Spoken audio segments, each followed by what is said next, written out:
The distress signal had been repeating for 6 hours before the damaged ship finally crawled into range of Station Horizon 9. It came in pieces, trailing smoke and debris, its hull torn open in 3 places by what looked like the aftermath of a stellar flare. The rescue teams were already suited up and waiting when the vessel crashed into the docking bay with a sound like thunder. Owen Reed was not supposed to be part of the rescue operation. He was a veterinarian, not a trauma surgeon, and his job on the station involved treating the exotic pets and companion animals that travelers brought through this sector of space.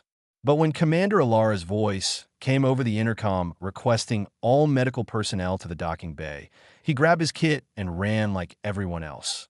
The scene inside the ship was worse than anyone expected. The crew of 7 had been exposed to massive amounts of radiation when their shields failed during the flare. 4 were already dead. The other 3 would not survive the night despite every effort the medical team made. Dr. Sci-Fi Realm, the station's senior physician, moved between the dying crew members with cold efficiency, his Gravor Thani face showing no emotion as he cataloged injuries and administered what comfort he could. Owen helped where he could, holding hands and speaking softly to a young navigator who kept asking for her mother. When she finally slipped away, he closed her eyes and stepped back, feeling the familiar weight of loss that never got easier no matter how many times he experienced it. That was when they found it that a security officer named Talon came running from the cargo hold, his face pale beneath his scales. He grabbed Commander Alara by the arm and pulled her aside, whispering urgently. Owen watched the commander's expression shift from confusion to disbelief to something that looked like fear. Alara ordered everyone except essential personnel to clear the area. Owen should have left with the others, but something made him follow when she walked toward the cargo hold. Maybe it was curiosity. Maybe it was instinct. Whatever it was, it changed everything. The containment unit had been state-of-the-art once. Now, it was a shattered ruin of bent metal and cracked energy barriers. Something massive had torn through the reinforced walls like paper, probably during the ship's violent passage through the stellar flare. And lying in the wreckage, barely breathing, was the largest creature Owen had ever seen. It was roughly the size of a grizzly bear, but that was where any comparison to Earth animals ended. 6 powerful legs, ending in claws that gleamed like polished obsidian. A body covered in overlapping metallic scales that shifted from bronze to copper as the emergency lights flickered overhead. A broad head with a short snout and teeth designed for crushing bone. And eyes, half closed in pain, but still aware, that glowed like liquid amber. Owen had studied xenobiology for 3 years before joining the station. He recognized the species immediately, though he had never seen one in person. Nobody had, not legally. This creature was from Dareth 7, a planet that had been under strict quarantine for over 200 years. The species had been classified as Category 5 apex predators, considered too dangerous to study, too violent to contain, and too deadly to allow off-world under any circumstances. Someone had smuggled this one out. And now it was dying in a shattered cage on a station that had no idea what to do with it. Dr. Sci-Fi arrived moments later, took one look at the creature, and immediately reached for his communicator. His voice was calm and clinical as he spoke. The creature must be euthanized immediately. Union protocol was clear on this matter. Category 5 organisms found outside quarantine zones were to be destroyed without exception. It was the only safe and logical response. Owen felt the words hit him like a physical blow. He stepped forward without thinking, placing himself between Sci-Fi and the creature. The Vorthani doctor stared at him with those large silver eyes, clearly confused by the interruption. Owen asked for a chance to assess the creature's condition. Sci-Fi dismissed the request. There was nothing to assess. The creature was dangerous, suffering, and illegal. Destroying it was an act of mercy and public safety combined. But Owen had seen something in those amber eyes.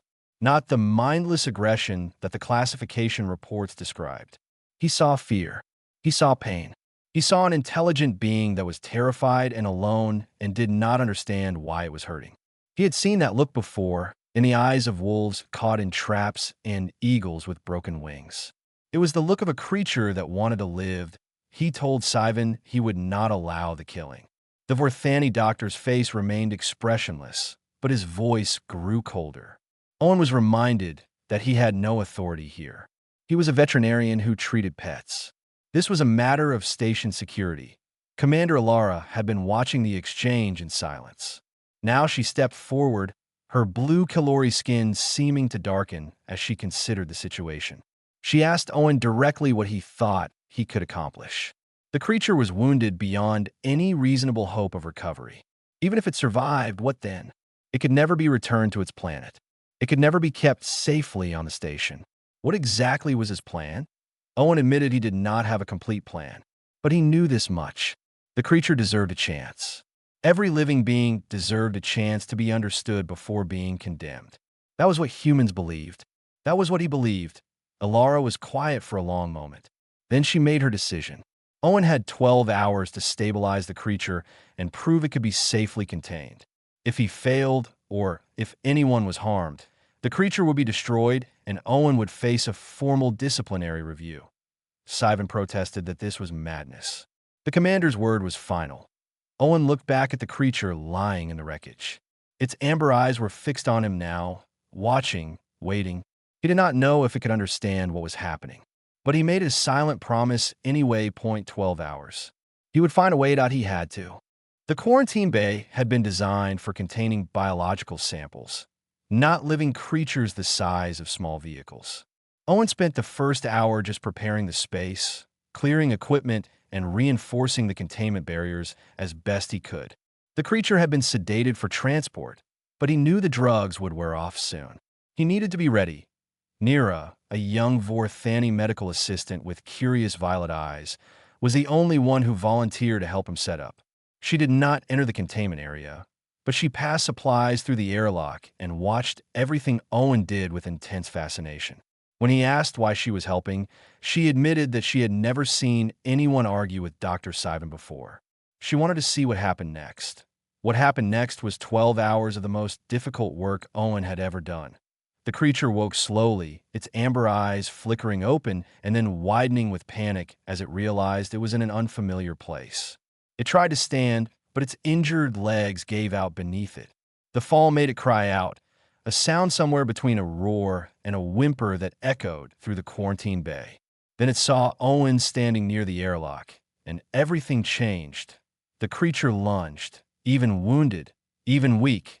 It moved with terrifying speed.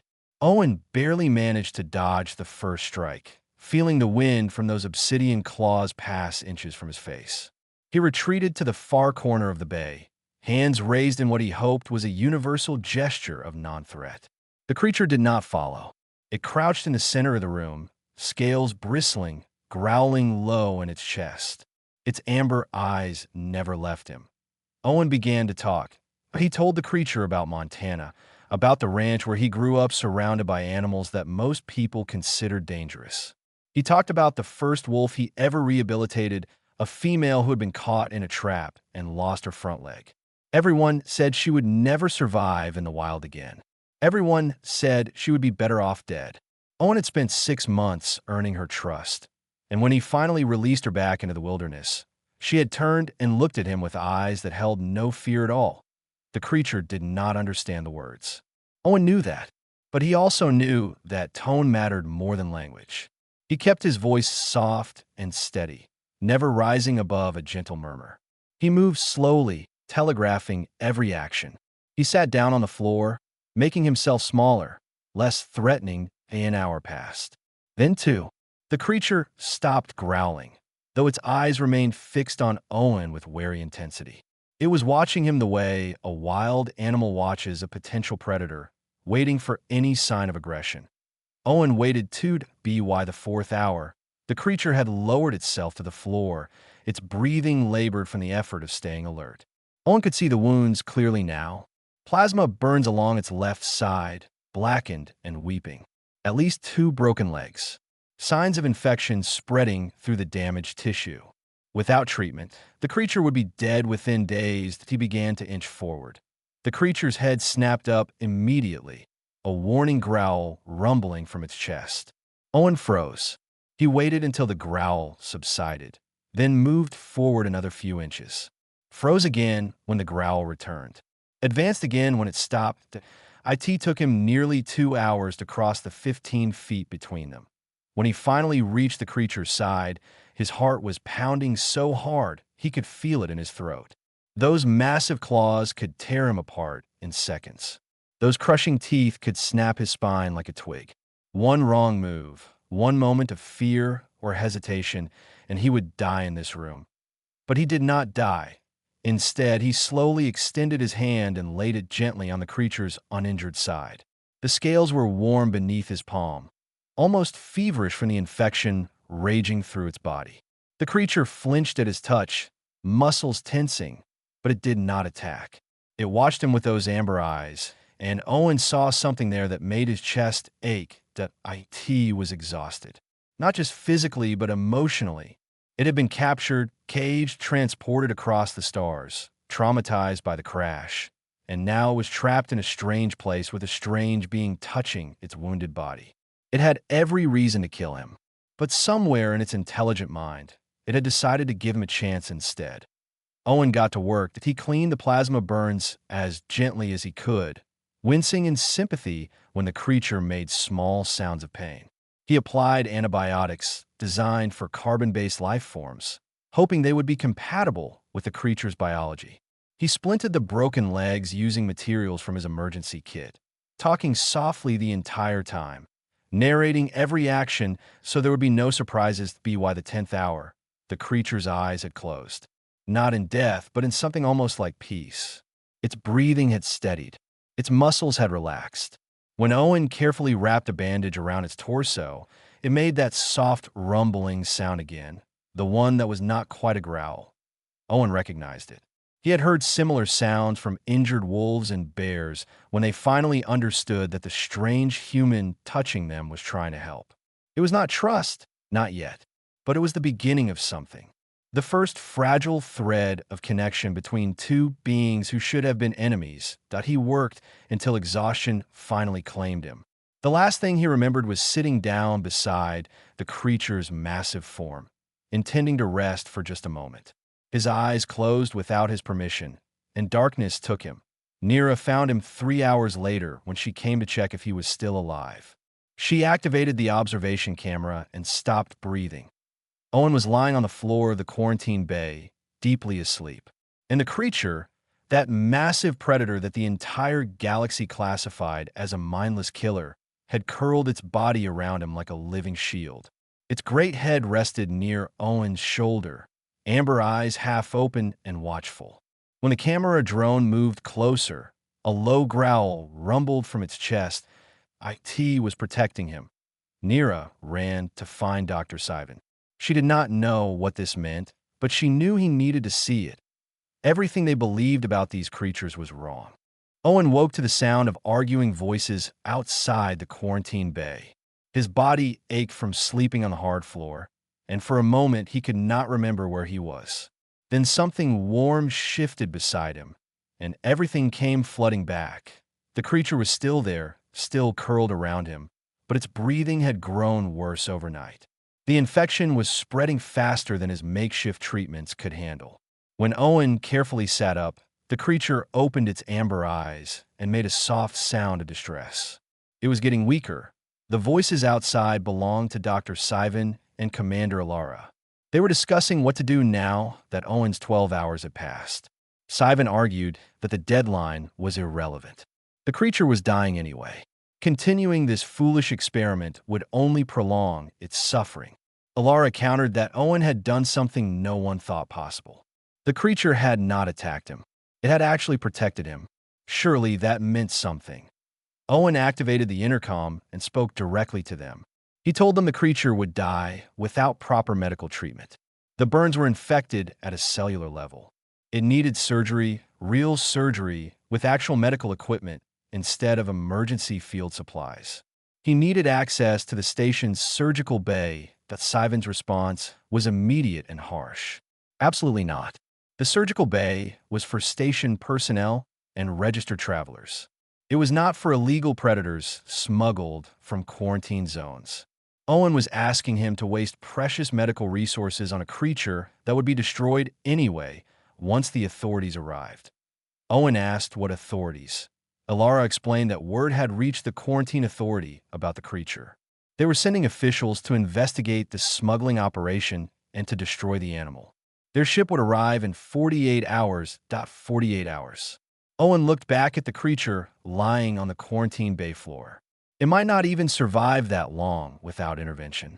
He was out of time and out of options. Then Nira's voice came over the intercom. She said she had been researching the creature's species all night, reading every report and study she could find.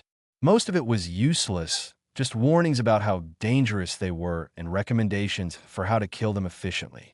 But she had found something interesting buried in an old survey report from before the quarantine was established. The original researchers who discovered these creatures had noted that they showed signs of social bonding behavior. They lived in family groups. They cared for their wounded. They mourned their dead.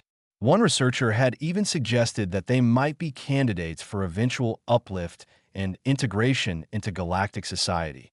That researcher's report was rejected. The species was classified as Category 5, and no further study was permitted. The planet was quarantined. The creatures were forgotten except as cautionary tales about the dangers lurking in unexplored space. Owen asked Nira why she was telling him this. She said it was because she believed him. She had watched the footage of him working with the creature all night. She had seen it curl around him while he slept. Whatever the official report said, this was not a mindless monster. It was a thinking, feeling being that was choosing to trust a human stranger, and she wanted to help save it. She told Owen to meet her at the service entrance to the medical wing in 20 minutes. She would make sure he had access to what he needed. Owen looked at the creature. It was watching him with those amber eyes, still alert despite its weakening condition. He placed his hand on its broad head and told it to hold on just a little longer. He was going to fix this. Getting the creature to the surgical bay was nearly impossible. It weighed over 400 kilograms and could barely walk on its injured legs. Owen ended up using a cargo transport sled, coaxing the creature onto it with soft words and gentle touches. Every step of the journey through the station's back corridors was tense. If anyone saw them, if security was alerted, everything would fall apart. But Nira had planned well. She had disabled certain cameras, locked certain doors, and created a path that avoided the most populated areas of the station. By the time Owen pushed the transport sled into the surgical bay, they had not encountered a single other person. The surgery took 8 hours. Owen was not a surgeon. He was a veterinarian who specialized in wildlife rehabilitation. But he had performed emergency procedures on animals before, cutting away infected tissue and repairing damaged organs in field conditions where no help was available. This was the same thing, just bigger. Much bigger. Nira assisted him throughout the procedure, handing him tools and monitoring the creature's vital signs. Halfway through, when Owen encountered an organ system he did not recognize, a voice came over the intercom. It was Sivan. Owen froze, expecting security teams to burst through the doors at any moment. But Sivan did not sound angry. He sounded tired, and something else. Curious, perhaps. He asked Owen what he was looking at on the surgical display. Owen described the unfamiliar organ, a dense mass of tissue near the creature's heart that seemed to be filtering the blood in ways he did not understand. Sivan was quiet for a moment, then began to explain. It was a secondary immune system, common in species from high radiation environments. It was probably working overtime trying to fight the infection, which was why it appeared so inflamed. Owen asked what he should do. Sivan hesitated. Then, against all logic, against all protocol, he began to guide Owen through the procedure. He explained which tissues could be safely removed and which needed to be preserved. He identified potential complications before they became crises. He was helping. When Owen asked why he was doing this, Sivan did not answer for a long time. Finally, he said that he had been a physician for 40 cycles. He had saved thousands of lives by following protocol, by making logical decisions, by never allowing emotion to cloud his judgment. But watching Owen these past hours had made him question something for the first time in his career. What if the protocols were wrong? What if there were beings out there classified as monsters simply because no one had ever tried to understand them? The surgery ended just before dawn. The creature was stable, its infection cleared, its wounds properly treated for the first time. Owen sat beside the surgical table, exhausted beyond words, and watched its amber eyes flutter open. IT looked at him. Then it made that soft, rumbling sound, the one that was not a growl. Owen smiled and placed his hand on its head. He decided to give it a name.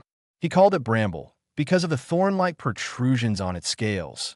Bramble rumbled again, softer this time, and closed its eyes that 24 hours remained until the quarantine authority arrived. Owen did not know what would happen when they came, but he knew one thing for certain: he was not going to let them take Bramble without a fight. Recovery came faster than Owen had dared to hope. Within 18 hours of the surgery, Bramble was standing on all 6 legs again, testing its weight and flexing its newly healed muscles. The creature moved with surprising grace for something so massive, its metallic scales catching the light as it paced around the expanded containment area that Commander Alara had quietly authorized. Owen spent every moment he could spare with Bramble, not just monitoring its physical recovery, but also observing its behavior. What he discovered amazed him. Bramble was intelligent. Not just animal intelligent, but genuinely, remarkably smart in ways that the classification reports had completely ignored. When Owen dropped his medical scanner by accident, Bramble's tail swept across the floor and pushed it back toward him. When he struggled to reach a control panel that was too high, Bramble nudged his storage crate into position so he could stand on it. These were not random actions. They were problem-solving behaviors that required observation, understanding, and the desire to help. More importantly, Bramble was learning to communicate. Owen had started using simple hand signals during the surgery, gestures that told Bramble to stay still or indicated that something would hurt. Now Bramble was responding to those signals consistently, following commands with the eager attention of a creature that wanted to please. It even seemed to be developing its own signals, specific movements of its head and tail that corresponded to different needs or emotions. When Bramble was hungry, it would tap its right foreclaw against the floor 3 times. When it wanted Owen to come closer, it would lower its head and make that soft, rumbling sound. When something made it uncomfortable or anxious, its scales would ripple in a wave pattern that started at its shoulders and moved down its body. Owen documented everything, recording hours of footage and filling pages of notes with his observations. This was not a mindless predator. This was a social, emotional, intelligent being that had been misunderstood and persecuted for centuries. Word of the strange creature and its human protector spread through the station despite efforts to keep things quiet.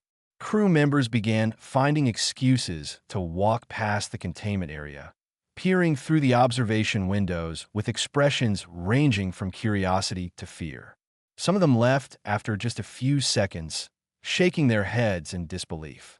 Others lingered, watching Bramble interact with Owen, their expressions slowly shifting as they witnessed something they had never expected: that a security officer named Talon, the same one who had discovered Bramble in the wreckage, came to watch on the 3rd day. He stood at the window for almost an hour, not speaking, just observing. Finally, he asked Owen how he did it. How did he walk into a room with a creature that could kill him in seconds and somehow make it trust him? Owen thought about the question for a while before answering.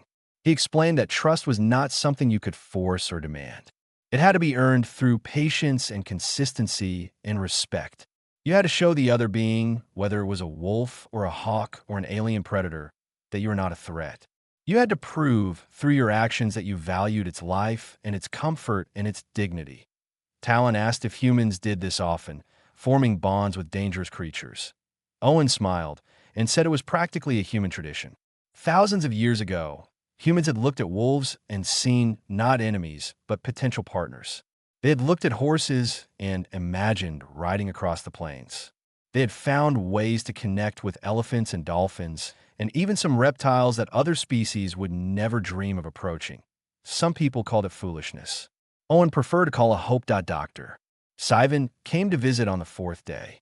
He stood outside the containment area with his arms folded, watching Bramble with an expression that Owen could not quite read. The Vorthani had barely spoken to Owen since the surgery, though Nira reported that he had been researching human history obsessively, reading everything he could find about humanity's relationships with other species. After a long silence, Sivan asked Owen about dogs. He had read that humans had transformed wolves into thousands of different varieties, reshaping the species over generations to serve different purposes. Some hunted, some guarded, some simply provided companionship. It seemed impossible that a single species could have so many different forms. Owen explained that it had taken time. Thousands of years of selective breeding, yes, but also thousands of years of living together, learning together, growing together. Humans and dogs had evolved alongside each other. They understood each other in ways that went beyond simple training or obedience.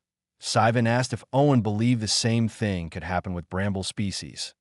Owen said he did not know, but he believed it was worth finding out. That night, after the station had grown quiet, Owen sat in the containment area with Bramble curled beside him. The creature's massive head rested on its forepaws, amber eyes half closed in contentment. Its scales had lost the feverish heat of infection and now glowed with a healthy warmth. Owen told Bramble about Earth. He described mountains and forests, rivers and oceans, all the wild places where creatures like Bramble might have roamed if they had evolved on a different world. He talked about the ranch where he grew up, about the horses he rode, and the dogs he trained, and the wolves he released back into the wilderness. Bramble listened. Owen was sure of it now. The creature might not understand every word, but it understood the tone, the emotion, the connection. It made small sounds in response to his voice, and when he stopped talking, it nudged him gently with its snout as if asking him to continue. Owen placed his hand on Bramble's head and made a promise. No matter what happened when the authorities arrived, no matter what it cost him, he would not let them destroy this creature. Bramble had trusted him. Bramble had protected him. And Owen would do the same in return. The quarantine authority ship entered communication range at midnight. Director Vorn sent a message ahead, informing Commander Alara that he would be boarding the station in 12 hours to personally oversee the destruction of the dangerous organism and the arrest of anyone who had aided in its illegal transport. 12 hours. Owen looked at Bramble and saw his own determination reflected in those amber eyes. Whatever happened next, they would face it together. Director Vorn was everything Owen had expected and worse. The Quarantine Authority official was a tall, thin being with gray skin pulled tight over angular bones and eyes that held all the warmth of deep space. He walked off his shuttle with 4 armed guards flanking him, their weapons drawn and ready as if they expected the dangerous creature to come charging at them the moment they stepped onto the station. Commander Alara met them in the docking bay with formal politeness that barely concealed her distaste. She explained that the creature was secured in a containment area and posed no immediate threat. Director Vorn dismissed her words with a wave of his skeletal hand. He informed her that Category 5 organisms always posed a threat. That was the entire point of the classification. The creature would be destroyed within the hour, and anyone who interfered would face criminal charges. Owen was waiting outside the containment area when Director Vorn arrived. He had known this moment was coming, had spent the last 12 hours preparing for it, but still his heart pounded as the official's cold eyes swept over him with obvious contempt. Director Vorn asked if this was the human who had caused all the trouble. He did not wait for an answer. He simply ordered his guards to remove Owen from the area so they could proceed with the termination. Owen did not move. He stood in front of the containment door with his feet planted and his shoulders squared, blocking the entrance with his body. He told Director Vorn that he would not allow them to kill an innocent creature. The official's thin lips twisted into something that might have been a smile. He asked Owen if he understood the penalty for obstructing quarantine authority operations. Owen said he understood perfectly. He also understood that the entire classification system was based on fear and ignorance rather than actual scientific study. He had spent the last 5 days with this creature. He had treated its wounds, learned its behaviors, witnessed its intelligence. It was not a mindless killer. It was a thinking, feeling being that deserved better than execution. Director Vorn's expression hardened. He ordered his guards to remove the human by force. That was when Dr. Sivan stepped forward. The Vorthani physician moved to stand beside Owen, his silver eyes fixed on Director Vorn with an intensity that made the official pause. Sivan announced that as the station's senior medical officer, he was formally requesting a delay in the termination pending scientific review. Director Vorn looked at Sivan as if he had grown a second head. He asked the physician if he had lost his mind. Sivan responded that he had actually found it.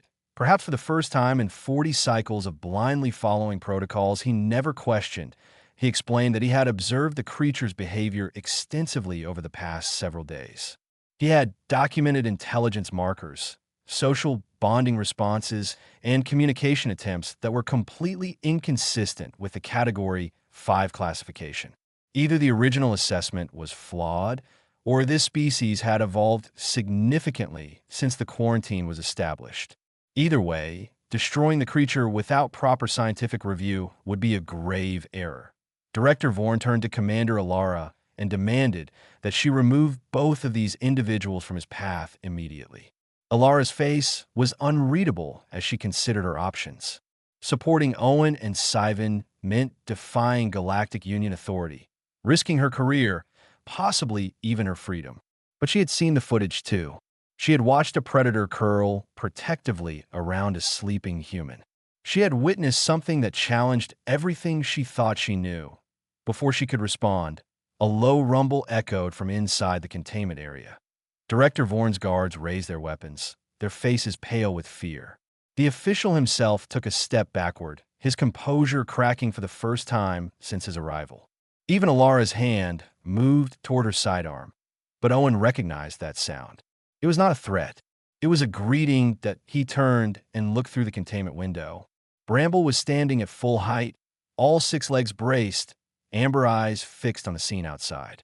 The creature's scales had flared outward, making it appear even larger and more fearsome than usual. But Owen could read Bramble's body language now, and he knew this was not aggression. This was concern. Bramble had heard the confrontation. It had sensed Owen's distress, and it was responding the only way it knew how, by making itself visible, by showing the threat that it was watching. Owen entered the containment area. Director Vorn shouted for someone to stop him, but nobody moved. Everyone was frozen, watching as the human walked calmly toward the massive predator that had just risen up in full display posture. They expected violence. They expected blood. They expected to watch a foolish human die for his misguided compassion. Instead, they watched Bramble lower its head as Owen approached. They watched it make that soft rumbling sound again, the one that was clearly not a growl. They watched Owen place his hand on the creature's broad snout and scratch gently behind one of its thorn-like protrusions. They watched Bramble close its eyes in obvious pleasure, its entire massive body relaxing. Then Bramble did something that changed everything. IT moved past Owen and positioned itself between him and the guards outside the containment window. It spread its legs wide and extended its claws, not attacking but clearly defensive. Its amber eyes locked onto Director Vorn with unmistakable intelligence that IT was protecting Owen. The silence stretched for what felt like hours. Finally, Commander Alara spoke. She informed Director Vorn that under Galactic Union Regulation 7.442, a station commander had the authority to grant temporary sanctuary to any species pending scientific review if there was reasonable evidence that the existing classification might be in error. She stated that in her judgment, there was more than reasonable evidence. The creature remained under her protection until a proper tribunal could assess the situation. Director Vorn's face contorted with fury. He called them all fools. He warned that they would face consequences for this insubordination. He promised to see them stripped of their positions and thrown into detention facilities. Alara's response was calm. She told him that he was welcome to file whatever complaints he wished, but for now, his presence on her station was no longer required. She suggested he return to his shuttle. The director stormed away with his guards trailing behind him. But Owen barely noticed. He was too busy watching Bramble, who had turned back to face him the moment the threat was gone. The creature made that soft sound again and pressed its head against Owen's chest. Owen wrapped his arms around it and held on tight. They had won this battle. But he knew the war was far from over. 6 weeks passed before the Galactic Science Council agreed to hear Owen's case. 6 weeks of uncertainty, of threats from the Quarantine Authority, of arguments and documentation, and sleepless nights preparing evidence that might save Bramble's life or condemn it forever. When the day finally arrived, Owen stood before the assembled counselors with his heart in his throat and hope barely alive in his chest. The council chamber was vast, designed to intimidate anyone who stood before it. Representatives from dozens of species sat in tiered rows, their faces ranging from curious to skeptical to openly hostile. Director Vorn was present as well, seated in the observer gallery with an expression of smug certainty. He clearly expected this to be a formality, a quick confirmation of the Category 5 classification followed by an order for immediate destruction. Owen began with the facts. He presented his documentation of Bramble's behavior, hour after hour of footage showing the creature's intelligence, its capacity for learning, its obvious emotional responses. He showed the council evidence of problem-solving, of communication attempts, of the protective bond that had formed between them. He explained how Bramble had positioned itself between Owen and perceived threats not once, but multiple times, always defensive, never aggressive. The counselors listened in silence. Some of them leaned forward with interest. Others remained impassive, their expressions revealing nothing. Then Dr. Sivan took the stand. The Vorthani physician had spent the past 6 weeks preparing his own testimony, and when he spoke, his voice carried the weight of 4 decades of medical experience. He admitted that he had initially supported the termination order. He had believed, as he had always believed, that protocol existed for good reason and should be followed without question. But watching the human change his mind, Sivan described what he had witnessed in the surgical bay, how Owen had worked for 8 hours to save a creature that everyone else wanted dead. He spoke about the footage of Bramble curling protectively around Owen while he slept. He discussed the scientific evidence that the original Category 5 classification had been based on incomplete data, fear-driven assumptions rather than rigorous study. The creatures from Dareth 7 were not mindless killers, Sivan concluded. They were intelligent, social beings who had been driven to aggression by habitat destruction, hunting, and the constant threat of extermination. In safe conditions, with beings who showed them patience and respect, they were capable of forming deep and lasting bonds. The council deliberated for 3 hours. Owen waited outside the chamber with Nira and Sivan, pacing back and forth while Bramble watched through the containment unit's observation window. They had been allowed to bring the creature as evidence, and its presence had caused a stir among the counselors who had never seen a living specimen of the species before. When the council finally recalled them, Owen could barely breathe. He walked back into the chamber on legs that felt made of water and stood before the chief counselor with his hands clenched at his sides.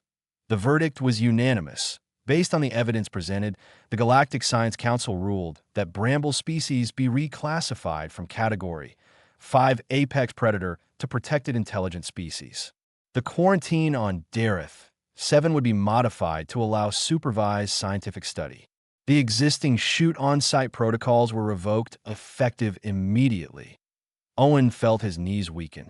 He heard Nira gasp behind him and saw Sivan's usually impassive face crack into something that might have been a smile. From the observation gallery came an outraged shout as Director Vorn stormed out of the chamber, his fury evident in every step, but Owen barely noticed any of it.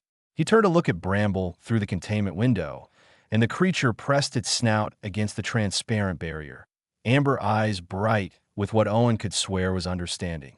They had done it. They had actually done it. The weeks that followed brought changes Owen had never anticipated.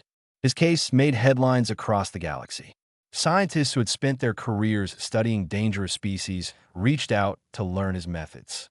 Governments began questioning their own classification protocols, wondering what other intelligent beings had been condemned as monsters without proper study.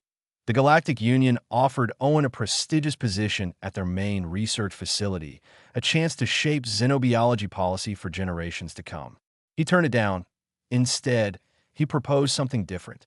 An expedition to Dareth 7, the first authorized visit to the planet since the quarantine began. a team of researchers and veterinarians who would study bramble species in their natural habitat, learn about their social structures and communication patterns, and establish a protected sanctuary where they could live without fear of extermination. The council approved the proposal with unusual speed. They also approved his request for two specific team members. Nira accepted immediately. The young assistant had found her calling in those desperate days of secret surgeries and smuggled supplies. She wanted to spend her life doing this kind of work, fighting for beings that no one else would fight for. Sivan's acceptance surprised everyone, including himself. The Vorthani physician had spent 40 cycles following rules, never once questioning whether those rules were right. Watching Owen had shattered something inside him, but it had also built something new in its place. He wanted to understand this human capacity for compassion, this stubborn refusal to abandon hope even when logic demanded otherwise. He suspected it would take a lifetime to figure it out, and he was willing to spend that lifetime trying. The expedition shuttle launched on a clear morning, 6 months after a damaged ship had crashed in a station horizon, 9 carrying a wounded creature that everyone wanted dead. Owen sat in the passenger compartment with Bramble curled beside him, the creature's massive head resting on its forepaws as it watched the stars drift past the viewport. Nira was reviewing research protocols on her datapad. Sivan was meditating in the traditional Vorthani manner, his silver eyes closed and his breathing slow. Commander Lara had come to see them off, standing on the observation deck as the shuttle pulled away from the station that had become the site of something unexpected, something historic. Owen ran his hand along Bramble's scales and thought about the journey that had brought them here. A dying creature in a shattered cage. A human who refused to give up. A bond that defied everything the galaxy thought it knew about predators and prey, about monsters and men. Humans have been doing this for thousands of years. They had looked at wolves and seen companions instead of enemies. They had tamed horses and befriended elephants and formed connections with creatures that should have killed them 100 times over. It was foolishness, some said. It was dangerous and irrational and completely inexplicable. Owen preferred to call it hope. The shuttle adjusted course toward Dareth 7, toward a world full of creatures like Bramble, waiting to be understood instead of destroyed. Behind them, station horizon, 9 grew smaller until it was just another point of light among millions. But ahead, something greater waited. A new understanding between species. A chance to prove that compassion was stronger than fear. An opportunity to show the galaxy what humans had always known in their hearts. Every creature deserved a chance to be understood, and Owen Reed was going to spend the rest of his life making sure they got it.